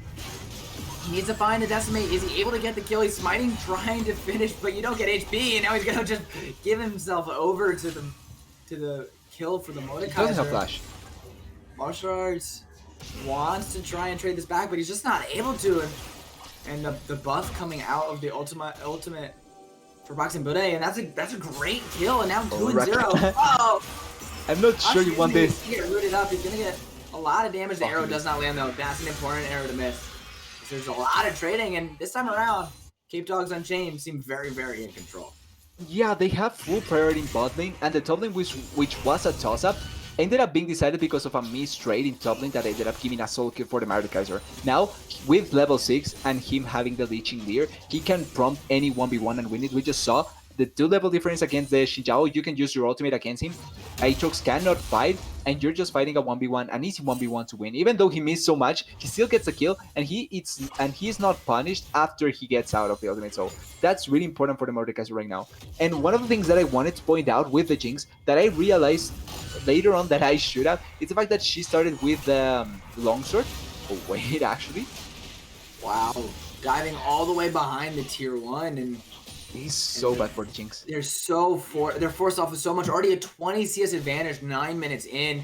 2 turret plates have already fallen, as in the next wave's going to come immediately. They have to bring Corki down. He does have the package. They have to bring down the Xin Zhao as well, just to force them away. And that's precious time on that Corki package that they cannot make a play using. Yeah, and that point is really important. Like you're saying, the Corki, the fact that... Oh, wait.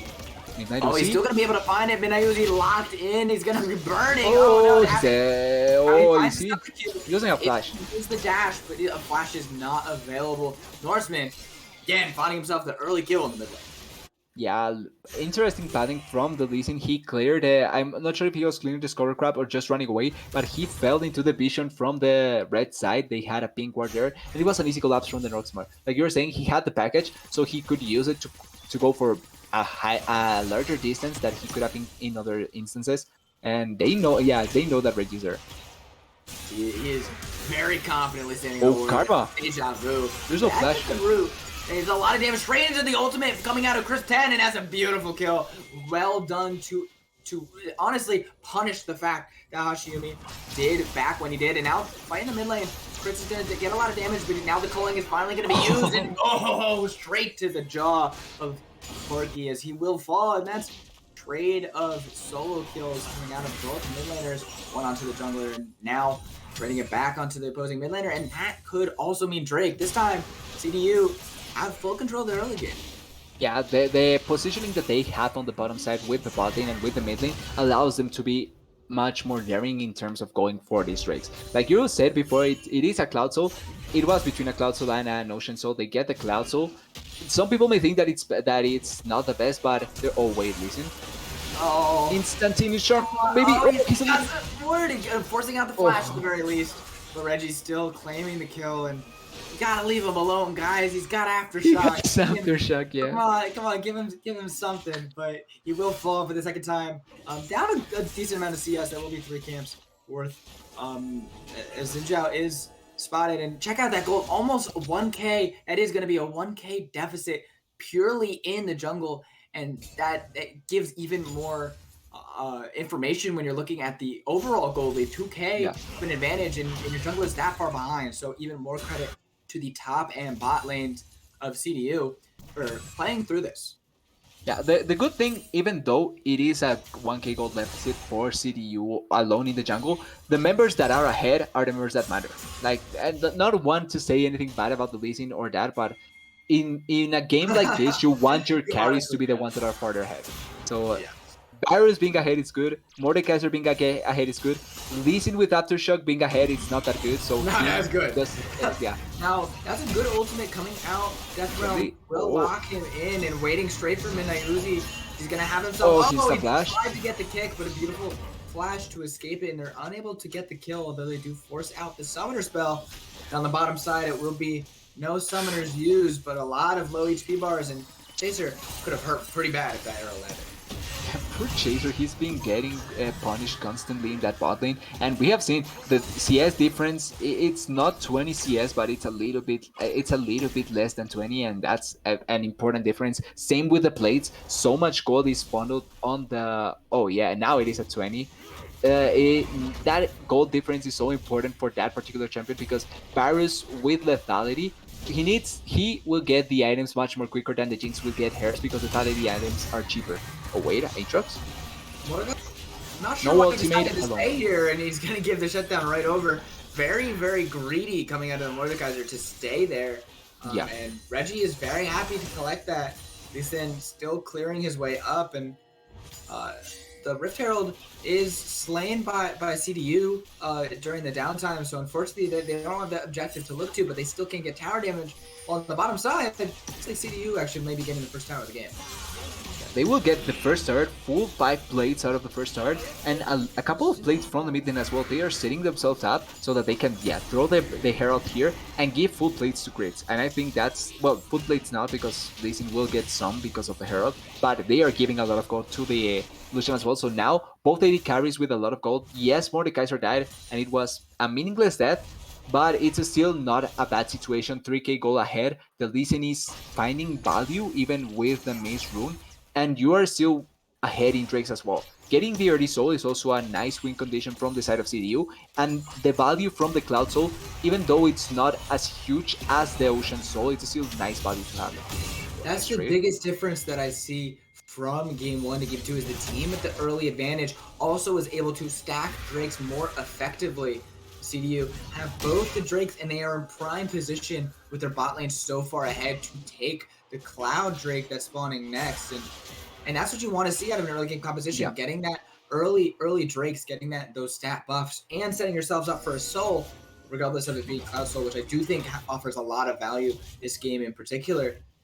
But it helps both teams to work on the engage that obviously without the big strong tanks you do miss out on, and stacking them so early is so important for an early game composition. Yeah, this was what CGR needed to do in the previous game, stack the games as soon as possible, because getting the soul out as soon as they can, it's really important.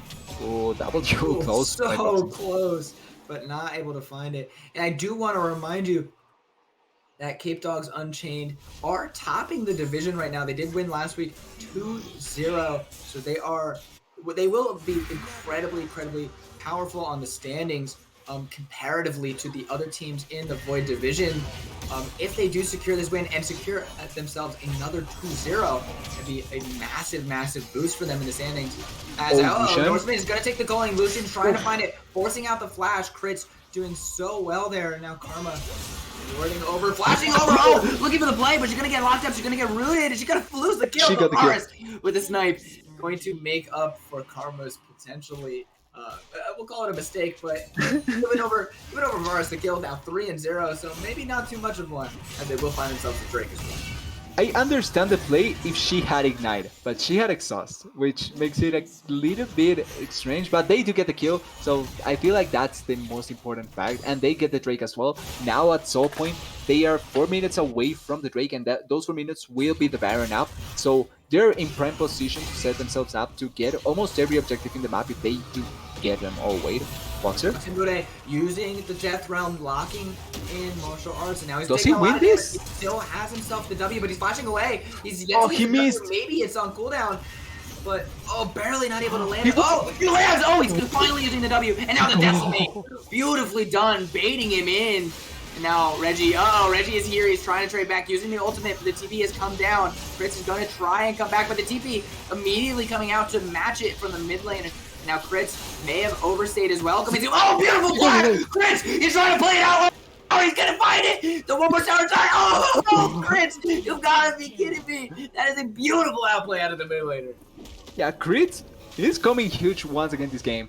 What a nice outplay. TPs gets a kill on the Xinjiao, and importantly he kites back farther back enough so that he's under turret. So when he gets the kill, he flashes out, gets the Corki to bait it in as well, and then gets the traded kill. That is such huge value for CDU. Yes, CGR gets a couple of kills, but losing your mid laner, your jungler, and your top laner after also committing the teleport from the Corki as well as the flash and from the Corki and the flash from the Xinjiao is so huge. Oh wait, no, the flash from the Corki not, but the flash from the Xinjiao. So those cooldowns will matter, especially for the coming fight in the Drake that will be in 3 minutes. As the timer that CGR has at their disposal until they really have to, they're forced into fighting. And honestly, I have to give so much credit to CDU because they're doing all of this with the unfortunate mishap of their jungler's runes. It's actually Gold Ender is gonna end, and that's gonna pull into the Death Realm. Midnight Uzi is here. Doesn't have flash. A kick, but the damage is just coming out so much. Aatrox, he's there, but he's finally getting kicked. Hey, there's the aftershock, bro. Oh, he finally got a kill with it. You love to see it. And Lee Sin finally finding himself on the board. 1 and 2, and now they can continue to push down the top lane tower as Corki may have found himself a Karma. That's a lot of damage, but potentially still she could probably run away. Yeah, she's able to escape. But the rocket from downtown chaser finds himself a kill, his first one on the board. And now CGR getting some more gold in their pockets. These trades are giving them some gold for the ensuing Drake by 2 minutes until that happens. Yeah, the Karma is far ahead, but she's not farther ahead than the Corki, so you shouldn't try and 1v1 as a Karma against the Corki just in case. Don't try and get weird ideas in the future, please, people. And the Super Mega Death Rocket gets the kill. The Drake is far from this moment, so at least they won't lose the Karma for the fight. But like you were saying, getting the gold into the Jinx before the Drake is so important. At least she will be able, I'm not sure how far she is from the second item, but getting the gold influx is always really important for her. Yeah, she shouldn't get the second item by the Drake. There's going to be 1,500 of an advantage for the Lucian over the Corki, which is massive considering how early in the game we are, and another one is going to be 1,800 in the bottom side for Crisp 10, and he's got himself a lot of damage packed behind each of those Qs. He has the Dustblade. He's almost done stacking that Muramana. Triple longsword. That will be really important. Yeah, and of course the sword shop all in his inventory. But once he stacks that Muramana, once that stacking is complete, that's when you're really going to see this forest start to pop off. Yeah, and the thing with the Muramana is that first it's just a second item extra that you get, but after you stack it, it actually begins to feel like you have a third item even. So it's really important to get those stacks up and be able to stack it as soon as possible. That's why Virus and Ezreal are the prime champions that use them, same as the Corki. Yeah, absolutely. And honestly, I'm just such a simp for this item. I feel like any champ that can use it It's really good. should use it, and any champ that can use it well is probably pretty strong because it's just so powerful. It offers so many stats when it's finally completed, and we'll see if it's going to be completed in time for the Drake. I'm not sure if it will be, um, but he's trying his best to finish it off in the mid lane. But there is, thank you so much for highlighting that. Norseman That hasn't fluffed package. the package. This is their playmaking tool. They have to win this fight. Otherwise, it's going to feel very difficult for CGR moving forward.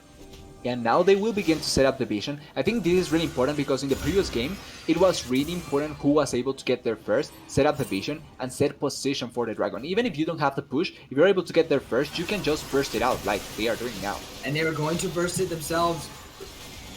Midnight Uzi, he is here. He does have himself the Resonating Strike. Flash on. He's going to go in. Oh, but he's not able to find it now. The pack is going in, delivering his life. What are you doing? Now the TP finally comes in, but the kick, yeah, he's got Aftershock, baby. And now he's looking, but that's a lot of healing coming out of the Aatrox, but now finally getting the kill is Midnight Uzi dashing in, and they do not find themselves the Drake. They do not get what they wanted, but they get themselves 2 kills, and with the Baron on the table, that may be the bigger fish to fry. Yeah, double AD carry, they can probably rush it, and the Mordekaiser also deals a lot of damage to objectives, so they can probably just finish it. The Xinjiao is not in position, so he's going to take a little bit of time, but I found the teleport from the Aatrox I found really funny because he was so close to the fight, but he decides to try and go from behind. Oh wait, Varus took a lot of damage. Yeah, very teleport from the Corki? They are committing to this. They want to look for this fight regardless, and now this is a quick... Oh, the AG first on is massive! And CDU are gonna get shredded by the Baron, shredded by CGR, and thank you for the leash, they got themselves the Baron too. Yeah, and a play that wasn't that bad, even if you lose the Drake, it wasn't that bad, ends up being disaster for CDU. Now they give away the Baron, they give kills to the Jinx, and a lot of standing gold in map. Mid lane turret up, top lane turret up, bottom lane turret up. They have a lot of standing gold that they can funnel now into the Jinx and the Corki, and we're close to a situation like the previous game. The team that has the better skilling AD carries will get to that point and will probably be able to pull it out. And that's really massive for the side of CGR. What a beautiful engage. I have to give so much credit to Hashiyumi there, because with that amazing grand entrance on 3, as well as the quickness to charm them all up so they couldn't flash out, just set up your team beautifully. And that's exactly what you needed, because if they did get that Baron, they were able to continue the push, continue to force with the strong Lucian mid lane that we saw, again, on the opposite side last game. Would have been incredibly hard to fight through, but now they got themselves a Drake, they got themselves the Baron, they're doing exactly what they need to keep themselves in this game. Yeah, and they took down both turrets in the top lane and the mid lane. They were able to funnel some gold. And like you were saying, if CDU gets the Baron, then they can use the pushing power from the Lucian on the side lane to try and get more gold out of that. And the Varus from a safe distance can just pummel you up from really farther away with the arrows and force you out of the turret protection, and then he can just take down the turret. So the Baron would have been a disastrous situation for CGR. But now they're in a good position because now they can stall the game even further, and they can get to the items with the Jinx and the Corki. 2 items on both of those champions, and both of them have QSS. So the Mordekaiser ultimate will be close to ineffective. Close, no, fully ineffective. Yeah, and I do want to point out that there are the 2 Gourd Drinkers in the top side with both the Xinjiao as well as the Aatrox. There's a lot of healing on this side. We'll see if there's already the Oblivion Orb under Mordekaiser to try and help with that, but really I would like to see if one of the carries could finish that as well. One of these 2, either Boris or Lucian, to be able to get something to help make sure that these bruisers can't become drain tanks in their own regard, because that is one of the few reasons why this Jinx is going to be able to free hit, why this Corki is going to be able to get so much damage out, because although the front line may not be tanks, it's still tanky nonetheless. Yeah, and I would love to see it from the Varus, because his piercing arrows will be able to get the effect, and the Lucian instead having if he does go for Lord Dominique's, he can have more consistent damage than the Varus. So at least I feel like based on that idea would be better for those 2 champions to go for those different items. But At least the Karma also has one, and that it's going to help, but the healing will be much more powerful from the side of CGR, and that is without, like you were saying, the gold drinkers, and that is without counting also the healing that the. Oh wait. Yeah, you might not want to be here. Martial arts for why immediately. Oh no! You hate to see it. Immediately world ender and flashing away. Just to And make 53 seconds for Drake. Yeah, he That will not can be have huge. either of those cooldowns. So that's important. Although he is 1-4, he still offers an important body to have it as a frontline for this Jinx. Now he will be forced to back as well. He does have TP coming up very soon. Both top laners will have it. Chris does have it as well. So I very much expect just as big of a fight. Give it to this cloud. Give it to the virus, please. Don't get it yourself. Okay. Did he take it? Yeah, the Lee Sin takes the red buff. I don't know why. What are you talking about? Aftershock Lee Sin is the new wave. You're just behind the times. Yeah, I'm an old man already. I'm just out of touch. But that will be this. Oh Is wait, gonna be the team fight. Chris 10 playing with fire. Wait, Reggie Chris is gonna 10? go dash in. Forcing the flash immediately, but now he's in the middle of 3. Beautiful kick. Will find himself a kill. Now Norseman giving over his life. He will burn. Double kill going over to Lee Sin. Now Lee Sin continuing to rampage over the backline. Aftershock Lee Sin. It's the wave. Triple kill, baby. Midnight Uzi found himself everything he needs, and the Drake too. That will be the soul coming out for Capedogs Unchained. I will never comment against Lee Sin ever again in my life. That fight was so well played by Midnight Uzi. And the Aftershock actually got a lot of value because he gets the kick out, so even if he's farther ahead than the rest of the team, the resistances will come through. And importantly, the red buff that he took from the Varus ends up getting the kill on the Rakan. So it ends up being really important. They get the soul and they get the push. The Jinx is really strong, like you can see, she was able to do a lot of damage, even just with the extra rockets. But because they were able to get the soul, and because they were able to get the kills, they at least can keep on pushing now. I'm not sure if they can finish the game soon enough, but at least at the next Baron, which will be up in 1 minute, they should be able to set up the vision in the enemy jungle, set up for any picks, and try and get something out of that, because like last game, there's a timer, but at least the timer for CDU is much more... It's much less more punishable than what CGR had in the previous game. Absolutely. Oh, and they're setting up here. Setting up for the pick on the Northman. That's a lot of damage. He doesn't have the passage to escape. He just tried to trade for the damage, and he will do a lot to the Karma, but is able to escape their life, and that's a successful pick. Again, we find our Corki on 6 deaths, and we did see that last game, although, of course, Power it spike. did Oh wait, Varus. beautifully, but this is a beautiful attempt, but Audacious Charge will find it. Actually, able to escape. Aatrox not able to find it. The amazing escape from Chris 10 forces out Aatrox from arriving. He forces out the World Ender. And that's a lot used for no pick to be able to be secured. Yeah, Shijao also had to use Flash in that play, so it's massive that Chris 10 is able to survive because he didn't have Flash. So that pick alone could have meant the Baron.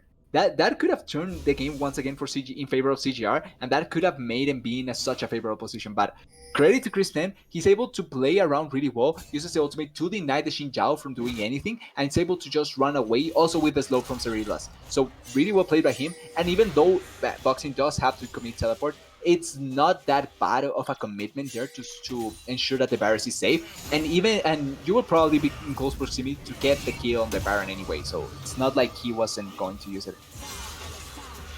Yeah, absolutely. And now they're able to create a home in the entirety of CGR's top jungle, and it's so difficult for Hashiyumi to even walk in for vision, and looks like they made the call. They are on vision, but they're just going to start bursting. They're really far away, actually. They have 280 carries. They're going to burst so much damage down to 4,000. Keep their eye out for the smite, but he's going to get it before Reggie can even get there. Reggie was rooted down, and now they could potentially look for this. I would be surprised if they do, but they will be the disengage. But now the Baron for CDU, and this is really, really important because they're able to finally have themselves a siege. Yeah, and once again, Crisp 10, really nice chains to deny the Xin Zhao entrance on the Baron pit, and even deny the distance so that he can use the W to get on top of someone and then trying to steal the Baron. So really well done by them. And even though Lee Sin misses the smite, at least Crit secures the Baron. That is really important. Now with this Baron, they should be able to push the side lanes and try and create pressure on the side lanes with the inhibitor turrets and the inhibitors. But they need to be careful. Rakan can get another massive engage and just make it so that the party that they have built for themselves is it's no longer available. Oh wait, looking again, he finds another beautiful engage. Shut down going over to the Jinx, and now she is excited indeed. Shut down another one going over to Corki, and right like that, 3 kills immediately going over to CGR. You said it right before it happened. Yeah. But all eyes on Hashiyumi as he finds yet another amazing engage. We saw it coming, the people in the Twitch chat saw it coming, but CDU didn't see it coming. I'm surprised. That's the only way that CGR can actually get a teamfight win, is if they get engaged by the Rakan from... I was expecting from behind, a nice setup that Rakan just takes from behind and then gets an ultimate, but he just walked forward, used Shurelia's ultimate flash, and he gets a pick on the Lucian and the Mordekaiser. So quick, so easy, and... I'm still baffled that it actually worked, but credit to CGR and Koshiyumi, like you were saying. Nicely done, and that keeps the game alive for them. They are behind in gold, but not that far behind, and the Jinx has 3 items saved with the Corki, so it's super valuable. Now both teams have their eyes set on the Elders. A minute 15 until spawns. Uh-oh.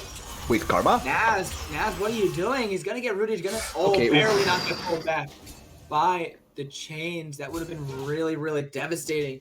But a minute until it spawns, Corki is going to be back in. He has that package, like it was highlighted before. He's going to have that playmaking tool. We'll see if he decides to look for it now, or if he's going to wait just a little bit longer to try and make sure he has that when the buff is alive, when the Drake, excuse me, is alive. And now, this is the timer that we're set on, 45 seconds until this fight that most likely will decide the game. Gets it pull. The pick. Does get the pull. He's gonna able to get to use the ultimate, forcing immediately Reggie's ultimate as well. Rakan is here, but the whole team is around him. Uh-oh. If you can't kill him fast enough, you're gonna die yourself. And now that's a trade 1-for-1. Chains? Culling doing so much work, but Lee Sin barely not landing that resonating strike. Oh, flashing forward. Now Corki using the package defensively. Unfortunately, I don't think he had to do that, but the cooldown forced out nonetheless. Corki will get himself back to 10 base. seconds. They're not going to be back in time. Corki does have TP. Rakan, unfortunately, going to have to sprint his way over there. But they don't know about that ward. Their jungler's still dead. They still don't have a smite. Unfortunately, I don't think they can fight it, and now they're going to have to defend their base through the Elder buff. They're giving. If you look at the positioning, Rakan is going farther away. The Jinx is not even close. Same with the Aatrox. They are giving the Drake. And a Varus, Lethality Varus with Elder buff should be able to get a couple of kills. But once again, Hoshiumi, if he gets a really nice engage, they can win the game even with Elder buff. Their composition is not super strong at the later stages of the game in comparison to a Jinx Corki. So if they are not careful enough and they get picked up, they can die so easily. But they are committing for this. They are going for teleport with the Elder buff. For the push with the Elder buff online, and this is No your flash last embarrassed. defense for Cosa Gaming. A lot of damage coming out onto your Corki, but the damage is there, and now Lee Sin going in. He's going to try and find the kill, but now he finally gets it. Aftershock is going to proc, and he's able to stay alive. He's able to find 1 kill. He's able to stay alive, but he's going to lose his top laner in the process. Unfortunately, the big difference was those 2 carries falling. Really well done by Cosa as they lose their top laner as well, and they hold the base despite the Elder buff.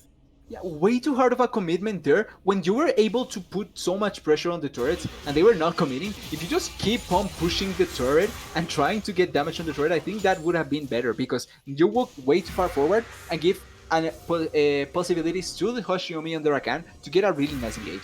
And that's the... Once again, that's the only way that they can actually win fights. If he gets a nice engage on 2 or 3 people, and they can explode them really easily. Even with Elder buff, it doesn't matter, because the Jinx, it's now a menacing champion. The Corki as well, it's a menacing champion, even if he isn't in the fight. So just running on top of them and giving them what they want to do, I don't think it's the correct idea by CDU to play these fights. Give a lot of credit to Chaser. Check out that CS 313, by far the highest in the game, and much higher than her counterpart. She's actually given herself an incredible gold lead. Obviously, Rakan with these engages has pumped her up with kills, but check that out. She has what looks like a little over 1,000 gold lead to her counterpart Varus, who's been looking so incredibly strong. Yeah, and she was really far behind at the start of the game. They were able to put her really far behind with the pressure on the Varus and the Karma on the bot lane. But she was, like you were saying, she was able to slowly climb back, farming really effectively, farming really well. The team had to give up a little bit of farm as well. Oh, wait. Reggie? Karma trying to speed up. She still has herself the Elder. The Elder buff on Karma. I'd be very surprised if that's going to mean the difference in this fight, right? But the Baron has spawned, and now both teams wanting to look for a pick. Now forcing their ways into this topside jungle is CDU. Lee Sin is trying to walk his way in. There is some vision, but the river is mostly controlled by Capedogs. Now it's up to Cosa Gaming to try and walk in, to try and get the vision. They did get controllers, so they know that Baron is not being started. But Corki is here. Corki is on the side. Not yet able to join the rest of his team. He's trying to keep the mid lane from getting pushed in. But so far, his team is able to hold. Yeah, inhibitors are up, and that means that there's not going to be that much pressure from the minions to push. I feel like having the teleport on the Lucian, you should try and put pressure on the side lanes, especially on the one that has an open inhibitor, but they want to commit for the Baron. So it looks like Corki was trying to back. He does not have himself packaged. Oh, wait, that's a lot boxing of damage. They might have found themselves. Oh, godlike, it's Chaser. You died just so quickly, and now they have themselves engaged, but that's a kick. On Reggie, can they find the kill? No, they cannot, but the quickness will find themselves some CC. They will get one. Horseman able to find that, but Karma's able to escape so far. Trying to get a little bit of poke with this. Oh, good Valkyrie to try and keep himself alive, but the arrow able to find his mark, but barely not the kill. And that's potentially what they needed. The disengage was there for CGR after they found themselves the kill advantage. They now potentially calling for the Baron. Lucian has teleport. He has the wards. They're both going to TP back no in. Smites.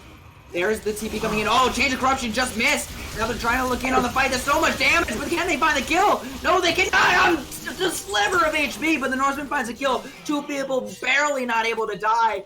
And they get the kills they need. They don't get themselves a Baron, but funneling their lives into stoppage. All those wards in the backside. That is beautiful. But wait, what? Oh, Chris! You've got what? Chris finds up the kill. Chaser immediately trading it back with the rocket. This is absolute party in the mid lane. This is the kind of fight I want to see. Give me every week games just like this. Now 37 minutes in, Baron's still on the table, and we have a minute until Elder spawns. Yeah, and Jinx can't take it down again. They have possibilities to do it, and they're tipping once again to go for it. There's no carries, there's no one that can dissuade it. I feel like that's the correct play. Is close enough to get there if he does decide to do so. This is Mordekaiser who does find himself, but it's getting bursted so quickly. Lee Sin has now arrived. It's down to 4K. Can he get in time? 2,000. They're going to find themselves a Baron for free. And well, I don't even know what to say anymore. CGR just gifted exactly what they need with 30 seconds left until Elder spawns. Yeah, there's a lot of time still for the Elder, so they won't lose anything important. But I feel like CDU does not have positioning or possibility to contest that. When the Lucian died, that meant that they don't have firepower against the 4 members that are up. So it just made sense that they give up the Baron. At least for me, it made sense that they give it up and instead get better positioning for this Elder fight. That they are setting themselves up. Lucian is not here yet, but they need him. As soon as he gets here, that's what's going to be the important factor. That and the both from the Varus have positioning. So they don't, nice there's no opportunity to burst these Drakes like we saw in game 1, and now it's going to be started. It's a lot of damage poking out on either side, but that's a Change of Corruption. It's going to go onto Reggie. It's going to go onto the jungler, but they're not able to pull trigger on it. Oh, so much damage on the Chaser, but it's just falling lower, and now the Elder's coming down. Quickness trying to find in onto the jungler, but can he stop it? It's reset, and now Crits! He's able to find himself the fight. He's able to find himself the kill. By Forest!